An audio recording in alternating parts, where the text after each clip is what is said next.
Assalamualaikum warahmatullahi wabarakatuh. Pada kesempatan ini saya akan bercerita tentang 10 mitos atau fakta kehidupan masyarakat Siulak di Kerinci. Fenomena yang berlaku jauh sebelum kemajuan zaman mempengaruhi peradaban negeriku, di mana kultur sosial masih bersifat homogen. Banyak tradisi-tradisi yang lahir oleh para orang tua-tua zaman dahulu yang diwarisi hingga kini. Tergantung dari sudut mana kita menilai dan menimbang.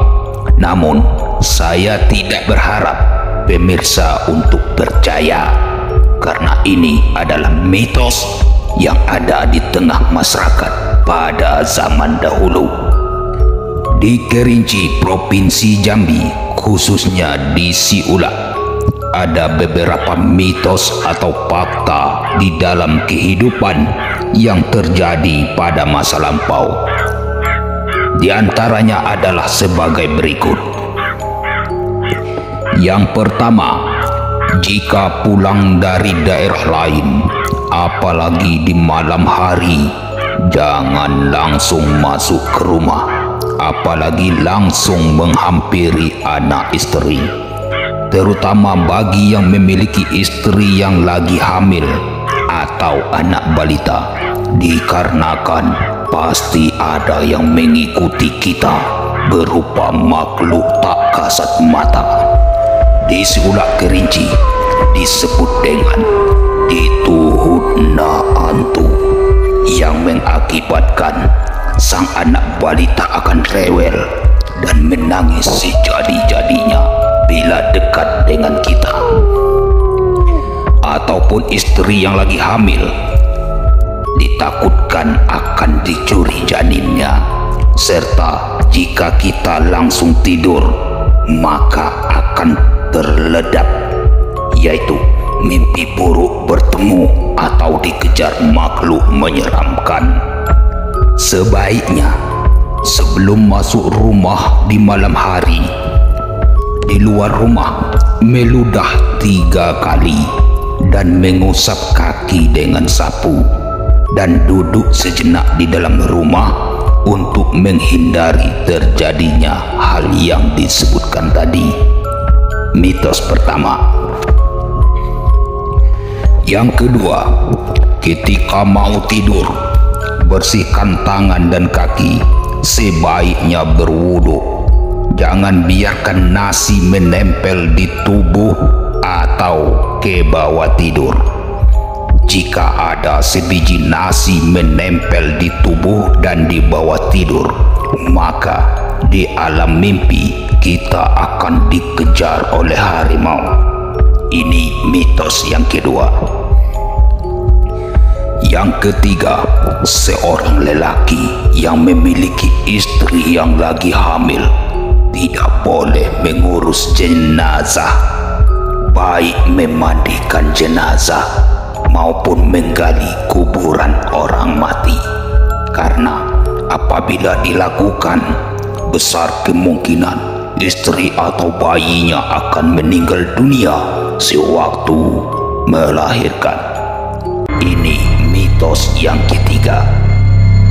Yang keempat, ketika istri lagi hamil, suami dilarang untuk memancing ikan, apalagi menganiaya binatang sampai cacat, seperti memotong tangannya, memotong kakinya. Karena menurut mitos, ketika anak kita lahir nanti akan seperti cacatnya binatang tersebut.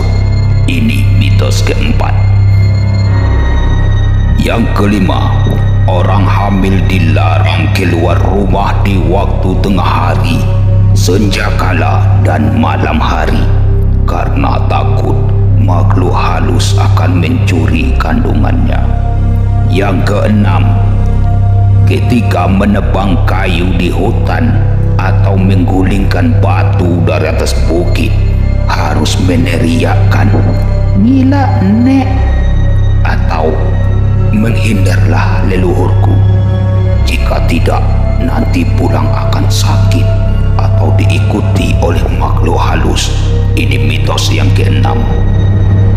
Yang ketujuh, dilarang bermain air dikala hujan dan panas berbarengan, atau dalam bahasa kerinci disebut dengan hujan paneh.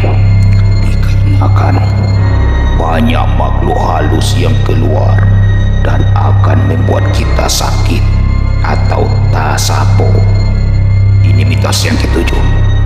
Kedelapan, rumah yang ditinggalkan lebih dari 3 hari akan dihuni oleh bangsa jin. Dan jika mau tidur setelah kita kembali, maka harus menyapu tempat tidur dengan sapu hijau atau sapu rumah, agar makhluk yang menghuni tempat tidur kita menghindar atau lari. Ini mitos yang ke-8. Yang ke-9, bujang gadis dilarang ngelamun karena takut nanti akan kesambet makhluk halus atau kemasukan ataupun kesurupan. Ini mitos yang ke-9. Dan yang ke-10, wanita hamil pertama dilarang masuk hutan atau ladang, karena dimanapun dia duduk, bekas tempat duduknya akan dijilati oleh harimau, dan harimau senantiasa mengincar wanita hamil tersebut. Ini mitos yang ke-10.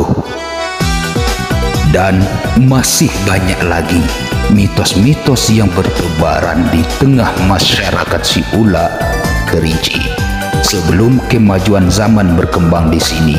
Dan semua itu terjadi pada masa lalu sebagai edukasi dalam menambah wawasan kita semua. Apalagi saat ini gencar-gencarnya kegiatan keagamaan, marilah kita isi hari-hari kita dengan ilmu yang bermanfaat dan pendidikan agama serta keimanan yang mantap untuk menghindari terjadinya hal-hal yang tidak baik di dalam kehidupan kita ini.